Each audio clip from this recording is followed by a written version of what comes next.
Bem-vindos ao Pequenas Indústrias Grandes Resultados, o programa onde nós discutimos como pequenas indústrias podem se tornar mais lucrativas. Eu sou o João e ontem eu tive uma conversa com o William sobre como que as gambiarras acabavam prejudicando os motores e o desempenho dos motores e atrapalhando toda a produtividade e, consequentemente, o faturamento da sua pequena indústria.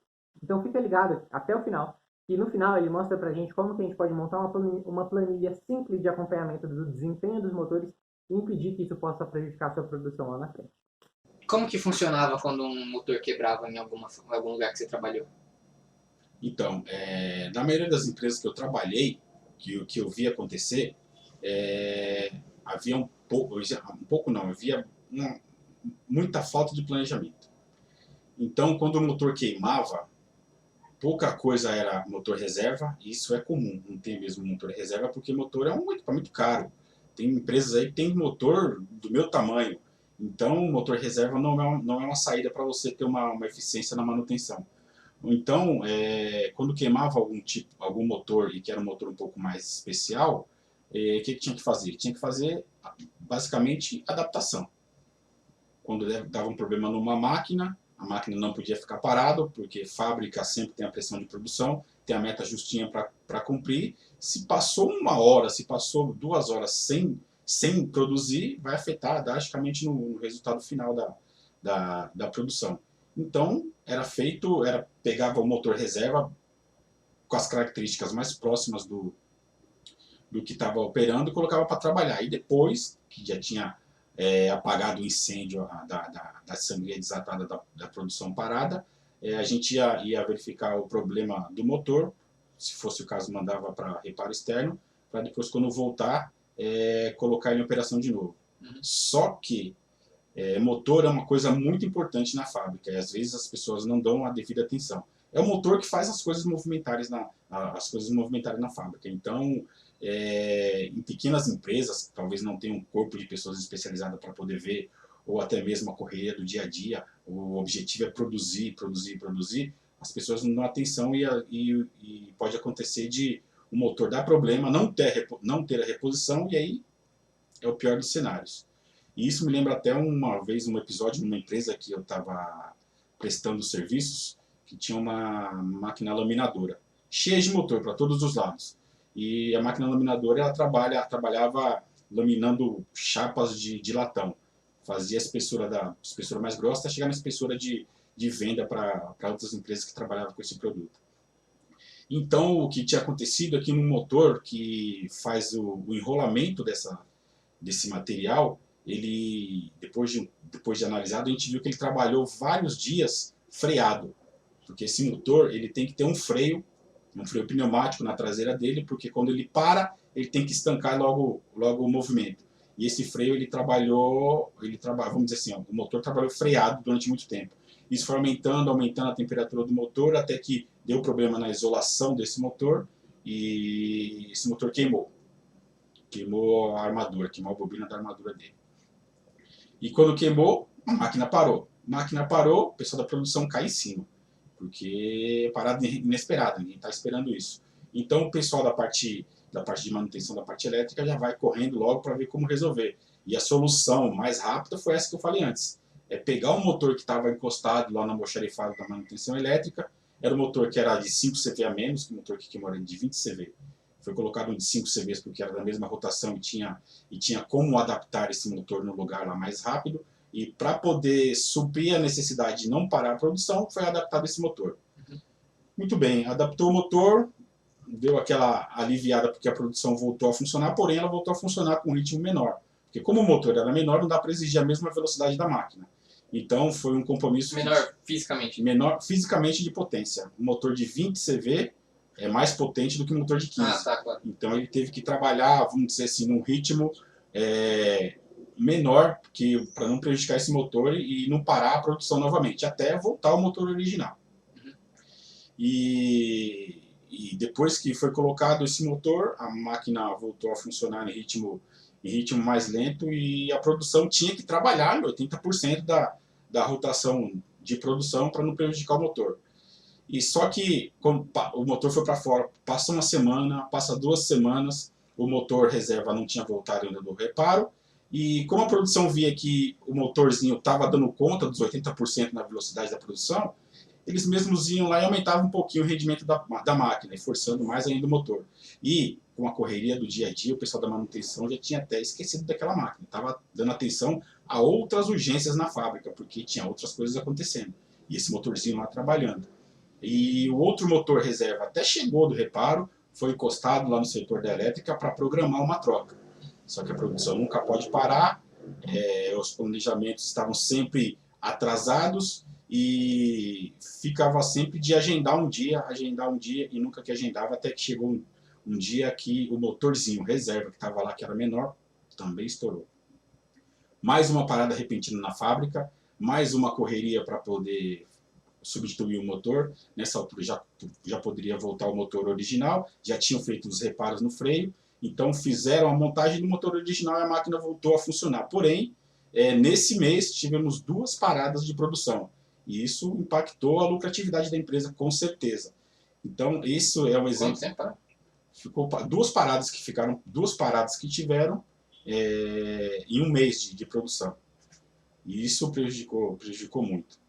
E foram paradas assim de 2 a 3 horas. A primeira parada foi muito mais longa, porque teve uma adaptação para fazer, deve ter parado umas 4 horas. A segunda parada foi umas 2 horas de parada, porque já era um motor original, então não tinha adaptação para fazer. Mas isso reflete que a importância de pelo menos ter um olhar mais de atenção para os motores elétricos. Uhum. E quando não tem nenhum motor? Geralmente tem alguma coisa guardada em algum lugar. Depende do motor, depende da potência do motor, porque principalmente em fábricas, em indústrias pequenas, não dá para ter peça de reposição de tudo. Nem na empresa grande tem peça de reposição de tudo, porque é inviável você ter uma peça de cada um, porque tem motor aí que custa 10 mil, 20 mil reais, não adianta você ter 10 mil parado lá no seu estoque, é dinheiro parado e não é vantagem para a empresa. Então, as reposições são de coisas mais simples, motores menores, motores pequenos que tem de reposição. Uhum. Porque a estratégia na parte de motores não é só você ter estoque. Aliás, não é ter estoque. A estratégia é você ter um acompanhamento periódico. A estratégia é você acompanhar o desenvolvimento desse motor. Que seja o acompanhamento mais simples possível, você já consegue detectar uma tendência de quebra. E você já consegue se planejar, você não é pego de surpresa para poder resolver o problema. Então, o jeito errado, vamos dizer assim, de você manter a máquina funcionando em se tratando de motor, é você instalar o motor e deixar ele lá trabalhando sem um acompanhamento. E quando eu digo acompanhamento, não quer dizer nada de mirabolante, não é colocar sensor, não é ter programas sofisticados, não. É você, com a equipe que você tem, até com o próprio operador, você fazer algumas verificações periódicas no motor e você já consegue ter uma visão se você precisa dar mais atenção para aquela situação ou não. Então, um jeito, vamos dizer assim, um jeito bom de você fazer, um jeito de você otimizar isso, é você acompanhar esse motor e orientar também a pessoa que está trabalhando nessa máquina, no operador, porque ele, como ele está nessa máquina todo dia, ele tem um conhecimento dessa máquina, ele sabe como ela funciona, ele sabe até os barulhos que a máquina pode estar fazendo de errado. É como você tem um carro, você está muito tempo com o seu carro, você está dirigindo. A hora que você sabe até o som dele, você escuta o som errado, você sabe qual que é o problema nele. Ou sabe que tem alguma coisa errada, pelo menos, né? Já sabe que você tem que levar ele para ser verificado. E com a máquina, e se tratando de motor, é a mesma coisa. Então você pode orientar o seu operador ou uma pessoa que seja responsável por essa parte na empresa de tomar algumas atitudes simples, mas muito importantes para a manutenção desse motor. Mas, então, eu estava perguntando, pensando de tipo, aconteceu alguma vez que você estava trabalhando do motor da pau por algum problema e não ter alguma coisa para substituir? Aí para a produção, né? Aí para a produção. Uhum. Em todos os casos, mesmo se não tivesse o motor lá, a gente tinha que dar um jeito de encontrar o motor em outro lugar. Já teve época de ter que pegar de uma outra máquina que era menos importante para a produção. Isso a gente faz, isso eu digo que aconteceu quando eu trabalhava ou prestava serviço em empresas menores, justamente porque faltava um pouquinho desse olhar, dessa atenção para pequenas coisas que são muito importantes e trazem muito resultado. Porque você chegar a tirar a peça de uma máquina para poder cobrir na outra é uma situação que não se deve chegar nunca, porque isso com certeza vai atrapalhar no resultado. E que nem você estava falando sobre os sensores, acho que na maioria dessas pequenas indústrias evita-se esse tipo de investimento, vamos dizer, ou de atenção, por não querendo gastar ou coisas assim. Só que aí acaba que você não precisa gastar para fazer um acompanhamento simples, e aí você acaba perdendo dinheiro se você não faz esse acompanhamento simples e aí tem que mover motor. É exatamente isso. Vira um círculo vicioso, um círculo, vamos dizer assim, um círculo do mal, porque muitas vezes as pessoas, os empresários ou os diretores, os responsáveis pelas fábricas, eles acham que o acompanhamento tem que ter altos sensores, tem que ter um alto investimento, porque tem que ser coisa muito sofisticada. E eu digo que para pequenas empresas é justamente o contrário. Você consegue fazer algumas verificações básicas importantes sem investimento nenhum ou investimento muito baixo, e com isso você tem resultado, e com esse resultado você consegue aumentar a sua lucratividade, e você consegue sair do sufoco, e você consegue pensar em investir em alguma coisa mais sofisticada, mas para potencializar a sua eficiência, a sua economia, a sua lucratividade, olhando em relação ao consumo de energia elétrica ou o funcionamento e a qualidade da produção das suas máquinas. Uhum. E, assim, para dar uma orientação do que o profissional da elétrica ou o dono da pequena empresa mesmo pode fazer para poder ter um olhar, saber pelo menos o que está acontecendo com as suas máquinas, e aqui nesse vídeo que a gente está falando, nessa conversa que a gente está falando, a gente está tratando de motor, coisas básicas que ele pode orientar alguém a fazer, o próprio operador que já conhece a máquina. O primeiro ponto que ele pode ver é a temperatura do motor. Se ele trabalha o tempo todo nessa máquina, ele sabe mais ou menos como é o funcionamento da máquina, e periodicamente, uma vez por semana, uma vez a cada 15 dias, monta uma folhinha simples lá de verificação, e ele mede a temperatura do motor. Os medidores portáteis hoje são baratos, dá para fazer uma medição, você não precisa comprar vários, um só já é o suficiente, é só deixar um lugarzinho lá na sala do operador e deixar guardado lá, de tempos em tempos, com uma rotininha simples que você monta numa folhinha, numa planilha que você deixa com o operador. Ele mede a temperatura do motor. Mediu a temperatura um dia, registrou. Mediu na outra semana, registrou. Aí você já consegue ver uma tendência de como está o comportamento desse motor, e isso já é um alerta que ele pode ter. O próprio operador vai chegar para o chefe dele, para o dono da empresa, e falar: ó, aí eu medi a temperatura, estava em 30 graus na semana passada, na outra semana estava com 27, hoje está com 40. Uhum. Tem coisa errada aí, é melhor investigar. E isso é a melhor maneira de se fazer do que você esperar a máquina estourar. Uma outra coisa que pode fazer também é o ruído, né? É a vibração. O motor está girando lá, está funcionando na hora da produção, ele já sabendo que tem que fazer a verificação, ele vai prestar mais atenção no som. Ouviu algum som um pouco diferente, ele pode chegar e pedir para dar uma verificada. Pode pedir para dar uma verificada se tem alguma coisa de errado. E uma outra coisa também muito importante, e que é bom fazer isso, não precisa fazer de uma vez só, mas pode criar uma rotina, é você pegar os dados elétricos desse motor. Por que eu digo isso? Porque hoje já existem motores de alto rendimento. Esses motores de alto rendimento, eles têm vida útil maior, eles têm um rendimento melhor, ou seja, eles fazem o mesmo trabalho do que o motor antigo, mas consumindo menos energia. E se você começar a cultura de olhar as características dos motores e você começar a planejar a atualização desses motores, no final de um curto período você vai ter um ganho grande de economia de energia, que isso também interfere no resultado. Aí eu vejo que muitos empresários, ou até mesmo muitas pessoas que não são do meio e que trabalham em indústrias, que dizem que motor de alto rendimento não é tudo isso que falam, que é só marketing para poder vender mais motor. O motor de alto rendimento são motores mais eficientes, é isso? São motores mais eficientes. Ele trabalha, se você pegar um motor de 10 CV, de 15 anos atrás, que tem muitos rodando por aí, e pegar um de 10 CV de alto rendimento, esse de 10 CV novo ele vai trabalhar fazendo o mesmo trabalho que o outro motor fazia, mas ele vai consumir menos energia.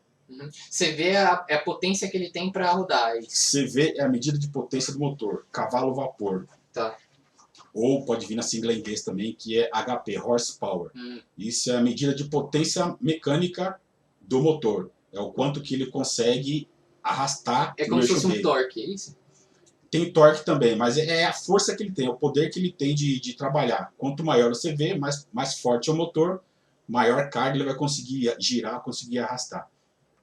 Então o motor antigo de 10 CV, ele vai fazer o trabalho dele, porém ele vai gastar muito mais energia para poder fazer esse trabalho do que um motor de alto rendimento.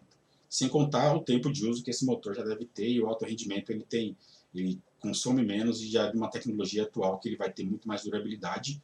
Lembrando que sempre tem que ter umas verificações periódicas e que não precisa ser essas verificações grandes aí. Pode ser a coisa mais básica para poder gerar resultado. E motores de alto rendimento, eles são mais modernos, né, geralmente? Sim, são os motores mais novos, são mais modernos. Tecnologia mais moderna.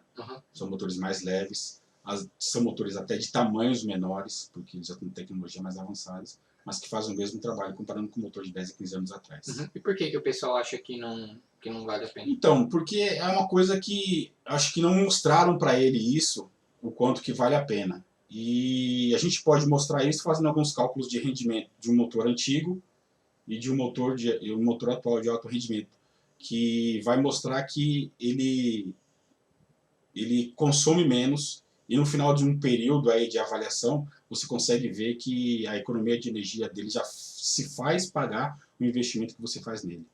Então isso dá para fazer um comparativo pegando os dados de cada um, do rendimento de cada um, para poder mostrar o quanto que é vantajoso você pensar nos motores de alto rendimento também, quando for a hora de pensar. E o que vocês tinham falado sobre temperatura, eu fiquei pensando, aqueles medidores nos padrão funcionam nesses motores? Tipo aqueles medidores que usam para medir... Funciona. Funciona porque você sempre quando vai medir a temperatura, às vezes a temperatura não é precisa lá de grau por grau. O motor está com 35 graus, talvez ele não marque os 35, vai marcar uns 34, 36. Mas o mais importante é a periodicidade de medição. Se eu meço hoje o motor, no lado do motor ele está com 35, se na semana que vem eu vejo e meço no mesmo lugar, a temperatura, a variação de temperatura sempre vai ser detectada para mais ou para menos. E se a temperatura estiver sempre aumentando, é bom ficar de olho, tem coisa errada ali naquele motor. Ou tem coisa errada provocando esse aquecimento no motor.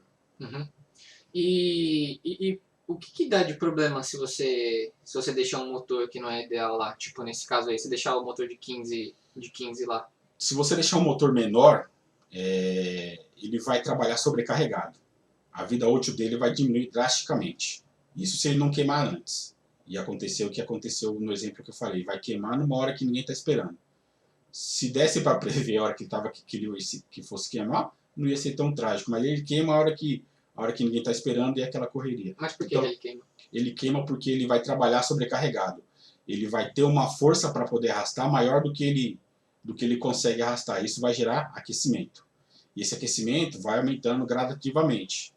Sem contar o desgaste mecânico que pode ter também, mas a grande maioria dos problemas que tem na queima de motor é porque ele vai aquecendo, até que as bobinas, os enrolamentos que ele tem, para fazer as bobinas dele na armadura dele, elas perdem a isolação elétrica, entram em curto-circuito e queimam. Então, queimou a bobina de um motor, vai ter que fazer o reparo, não tem mais como funcionar. E isso é a característica do que acontece nos motores, se você substituir um motor de potência menor no lugar de um maior. Agora, ao contrário, pode acontecer. Você colocar um motor reserva maior do que aquele que estava em operação. Ele vai trabalhar. Ele vai fazer o trabalho dele, só que ele vai fazer o trabalho dele subdimensionado. Ele vai arrastar, ele vai trabalhar, vai puxar menos carga do que ele foi projetado. E isso tem uma agravante.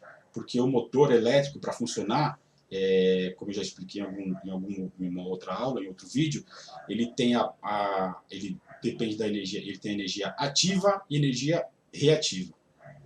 Energia reativa é aquela energia que realmente vai ser transformada em trabalho, que vai fazer o motor girar, que vai fazer a máquina funcionar. Energia reativa é uma energia que é essencial para o motor funcionar, porque é uma energia que colabora para o campo eletromagnético do motor, e esse campo elétrico é essencial para o funcionamento do motor. Porém, essa energia ela não é gerada, não é transformada em trabalho. É uma energia para poder, é uma energia gerada no motor, para poder fazer o motor, induzir o campo elétrico no motor. E esse motor trabalhando sobredimensionado, essa energia reativa vai comprometer o funcionamento, vai interferir no funcionamento. Uhum. E essa energia reativa, ela vai ser cobrada, vai ser cobrada uma multa por você tá. Existe um limite nas empresas do grupo A de energia, existe um ponto de fatura na conta de energia elétrica que é a energia reativa. Eles cobram energia ativa e energia reativa. E existe a energia reativa excedente, que se você tiver muita energia reativa na sua empresa, que é o caso de motores que trabalham sobredimensionados, você tem um motor sobredimensionado aqui, um motor sobredimensionado ali, você tem um transformador rodando, e os próprios motores que estão trabalhando na potência ideal para a máquina, na potência projetada, eles têm essa energia reativa. O problema é quando toda essa energia reativa está em excesso e diminui de um item chamado fator de potência, e quando diminui esse fator de potência, vem cobrando energia excedente reativa na conta de energia elétrica. Então, muitas cargas indutivas ou até muita energia, vamos dizer assim, muita energia reativa na fábrica, além do permitido, você acaba sendo penalizado por isso. Você paga essa energia reativa aí a mais. Uhum. Trabalha para produzir uma determinada quantidade de produtos, para ter uma determinada produção, porém, esse excedente reativo vai comer uma parte dessa produção. Então, não é vantajoso para ninguém ter essa energia reativa. Entendi. Então é uma bola de neve mesmo, né? São vários problemas. Então, se você tiver um motor lá que é menor do que o que deveria, ele vai queimar mais cedo ou mais tarde. Então, se ele não queimar, a vida dele vai ser menor. Vai ter que ser trocado antes. O que é não usar a plena capacidade do motor de qualquer forma, né? Você não está usando o motor inteligentemente de qualquer forma. Uma hora você vai ter que parar para poder trocar esse motor. Ou vai ter que jogar esse motor fora para comprar outro, que já vai interferir no seu resultado. Ou você vai ter uma parada da máquina, se o motor queimar no meio da produção. Uhum. Então, só seguindo a linha de raciocínio. Então, se dá algum problema no motor, e provavelmente deu algum problema no motor porque já tinha feito alguma coisa errada antes. Então, se dá algum problema no motor, você coloca um motor menor, ele vai diminuir a vida útil dele, ele vai queimar, ele vai queimar mais cedo ou mais tarde, e se for maior, você ainda vai pagar a multa do... Vai pagar o excedente reativo. Entendi. Somando todos os reativos. Então, é realmente uma bola de neve. Quando você vai fazer uma adaptação aqui, adaptação ali, adaptação aqui, quando você vai ver, essas várias adaptações trouxeram um resultado ruim para a empresa, porque é muita coisa que vai somando para depois ser cobrado na fatura de energia, ou pior, que vai ser penalizado por não produzir. Uhum. E pensar que tudo isso podia ser resolvido com isso processos... pode ser resolvido com organização, com planejamento, e pode ser começar simples, pode ir ganhando corpo, que pode ir ganhando confiança, e que pode depois indo para um patamar maior, onde você vai ter um nível de sofisticação maior, ou as pessoas vão ter um conhecimento maior, mas também o resultado vai ser muito maior. Mas tudo começa do básico, tudo começa de uma verificação, de uma orientação que a gente pode dar que é feito para o responsável pela parte elétrica da empresa, ou para o próprio empresário, para ele conseguir já pensar nisso e começar a tratar aos poucos esses problemas que, no final das contas, são bastante significativos na empresa. Então, planos para segunda-feira, o que a gente tem que fazer? Bom, então o passo que a gente pode fazer para segunda-feira o dono da empresa, ele pode chegar na segunda-feira e pode conversar com o operador dele. Se não for o dono da empresa, que seja o responsável pela parte de manutenção ou a parte de gestão da produção, na segunda-feira ele pode chegar e já montar uma planilhinha simples que o operador pode acompanhar a temperatura desse motor. Monta essa planilhinha, coloca lá o nome do motor que ele quer. Às vezes a máquina tem vários motores, talvez ele não consiga medir tudo no mesmo dia, porque a produção nunca pode parar. Mas, se a máquina tiver 10 motores, ele medir 2 motores por dia, ele faz isso numa semana. Então, numa semana ele mede 2 motores rapidinho, na semana seguinte, ele vai na mesma planilha e mede os mesmos motores e vai colocando o acompanhamento das temperaturas. ele mesmo, o operador mesmo vai ver que num dia está mais quente ou está mais frio do que o outro dia. Se ele vê que tem uma tendência de crescimento nessa temperatura, já é hora de alertar um responsável para poder dar uma olhada nele e ver como é que ele está. Uhum. Quanto tempo é tempo suficiente para você comparar? Ou, tipo, os picos que tiver já é preocupante, assim? Não, pico não é preocupante. Ah, tá. Você pode até achar qual que é o seu intervalo melhor. Eu recomendaria fazer uma vez por semana. Uma vez por semana ele vai em média, ele já consegue, uma vez por semana, em 2 meses ele vai ter 8 medições. Já vai lá para traçar uma linha para ver se tem algum tipo de problema. 2 meses medindo, ele já vai saber mais ou menos qual que é a temperatura do motor. Aí já está na mente dele, ou do cara que mede, ou do responsável. Puxa, esse motor eu sei que ele trabalha em torno de 35 graus. E medindo 2 meses, ele já vai ter essa noção. Tendo essa noção, toda divergência que tiver, ele vai ficar alerta. Eu sei que trabalha a 35 graus, mas hoje está a 40, eu vou pedir para um eletricista dar uma olhada. Eu vou falar com o meu chefe, ó, tá com 40 hoje. Aí o chefe pode dizer, vamos medir amanhã para ver. Aí amanhã volta ao 35. Ótimo, beleza. Tá na tendência, tá dentro do esperado. Entendi. Então, picos não são atípicos, não é uma coisa... Picos não são atípicos. Não são atípicos. Mas pode acontecer, mas isso também é que eu não quero complicar muito, mas isso depende também do clima, do ambiente ou do galpão da empresa. Às vezes, num período de verão, o galpão é muito quente, esse motor ele vai aumentar a temperatura, mas pode ser do ambiente, pode não ser do esforço do motor. Então, depois que ele já tiver uma noção de qualquer temperatura, qualquer diferença é uma alerta para ele. Agora, repetiu de novo essa diferença na semana seguinte, aí é bom já pedir para dar uma olhada, uma avaliação desse motor. Entendi. Mas seria do tipo, se ele se manter consistentemente alto? É isso? Ou... Não diga não consistentemente. Se ele ficar sempre alto, na verdade, se você pegou 2 leituras já fora daquilo que está acostumado, já é bom dar uma olhada. Uhum. Já chamar alguém para dar uma olhada, um eletricista, se estiver na fábrica, ou se muitas pequenas empresas, não tem um eletricista residente lá. Mas então já é uma coisa para anotar na folhinha, para quando esse eletricista vier na fábrica, ele poder dar uma olhada. Uhum. E assim, ele viu que hoje tá fora do normal, ele pode medir amanhã e ver se continua fora. Se continuar, é alerta, é bom verificar logo. Mas motores são coisas que são componentes de alta durabilidade. Você vê um ponto hoje que está com problema, outro ponto na semana que vem, você chama para ver que ainda dá tempo de você fazer alguma coisa sem perder o motor. A não ser que o motor trave, né? Se o motor travou, ele vai esquentar de uma maneira que você vai ver na hora. Uhum. Se você fazer uma medição no motor que ele está travado, ele vai aquecer bastante. Mas quando ele trava, para. Ah, tá. Você pode vir para parar também, né? Uhum. É que existem motores que mesmo ele travado você não vê, que pode ser numa bomba de circulação de água, por exemplo. Às vezes tem uma água de resfriamento, essa bomba para e o operador não tá vendo que a água parou assim de imediato. Então ele pode estar travado lá e ninguém vê. Então, se tem motores que estão na linha de produção, parou o motor para o movimento da máquina, você percebe logo. Mas existem motores periféricos que não dá para ver de imediato.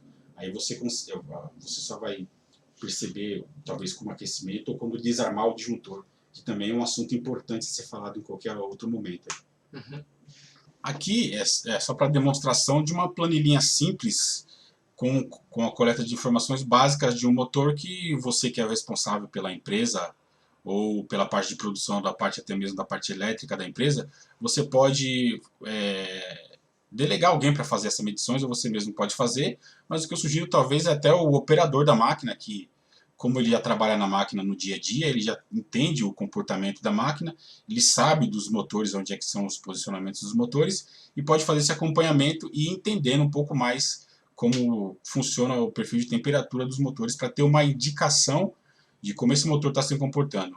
Porque sobrecarregou muito o motor, ele vai aquecer, então isso é um indicativo que você pode acompanhar e prevenir surpresas, né? Então a planilha é muito simples, você pode colocar aqui você pode só elencar o setor, né, que você vai começar essa leitura. Então você pode colocar aqui, vamos supor, o setor de fundição. E logo abaixo você pode escrever qualquer máquina que você vai pegar. Aqui, como exemplo, eu vou usar o exemplo de um forno. Forno número 1. dessa fundição. E nesse forno número 1 vai ter o motor 1. Esse motor 1, por exemplo, pode ser o responsável pelo basculamento do forno. E nesse motor você vai fazer a leitura da temperatura. Então, periodicamente, eu recomendo você fazer essas leituras uma vez por semana, no intervalo mínimo aí de 3 meses, para que você já tenha uma ideia de qual que é o perfil de temperatura que trabalha esse motor, né? E qualquer coisa que subir, que estiver acima dessa média de temperatura ao longo do tempo, já é um alerta para você verificar o que pode estar acontecendo com esse motor ou a máquina que pode ter algum tipo de problema que está refletindo no motor, na sobrecarga do motor que está gerando esse aquecimento. Então aqui você vai fazer a medida de temperatura e como a pessoa que vai fazer a leitura já está lá do lado do motor e normalmente já conhece a máquina, ele pode ouvir o ruído do motor, o barulho que o motor está fazendo. Que se ele perceber que é um barulho que ele não está acostumado, ou ao longo do tempo, né, ele vai conseguir identificar se esse barulho está anormal ou não, ele pode anotar aqui, ele pode anotar se ele achou alguma coisa de errado no ruído do motor. Então a gente coloca aqui uma perguntinha se o ruído está normal ou não, para ele responder simplesmente sim ou não. Então essa planilha vai ter aqui uma data, né? Vamos supor que no dia 1/1 de 2021 a temperatura desse motor foi 30 graus. Aí uma semana depois, vamos dizer lá no dia 8/1 de 2021, foi lá, mediu de novo, deu 32 graus. E ele já está lá do lado mesmo, ele ouve o ruído do motor e para ele continua o mesmo ruído, o mesmo barulho que ele escuta sempre, então não tem nada de anormal aparentemente. E assim você vai fazendo ao longo das semanas para o motor 1, e aqui embaixo você pode colocar outro motor que tem na máquina. Vamos supor lá o motor número 2, que é o motor da bomba hidráulica, vamos dizer assim. E no motor da bomba hidráulica você vai também repetir a leitura da temperatura. 35 graus esse motor na unidade hidráulica, e ele vai ouvir o ruído do motor, o barulho do motor, identificar se é o barulho que ele sempre está acostumado a ouvir ou não, e marca lá sim ou não. Se ele acha que o barulho está anormal, vale a pena dar uma investigada nesse motor, chamar alguém que conheça mais da parte técnica para poder olhar se tem algum problema no motor ou se tem algum problema na máquina. Isso também ele vai fazendo ao longo das semanas e vai passando o tempo, ele vai registrando, ele vai conhecendo mais ou menos como que é o comportamento desse motor. E terminou os 3 meses de leitura semanais, eu recomendo fazer pelo menos uma vez por mês essa leitura para entender se está fora ou não dessa média que você coletou nos primeiros 3 meses. Eu faço isso, eu recomendo isso depois de 3 meses, fazer uma leitura a cada um mês, porque eu não quero aqui deixar muita carga de trabalho e uma coisa muito maçante, principalmente para a parte de operação, né? Ele vai fazer a leitura uma semana e já dá para ter uma ideia, porque ele já passou nos meses anteriores medindo constantemente, ele tem uma ideia de se aquela temperatura que ele mediu está fora ou não do perfil de temperatura do motor. Coisa simples porque a gente sabe que está todo mundo atolado de coisa para fazer. São coisas simples para fazer, porque a produção, todo mundo está muito cheio de coisa para fazer, a produção tem que ser cumprida e qualquer atraso pode comprometer o resultado. Então, a gente preza aqui também pela agilidade, facilidade e praticidade nas medições.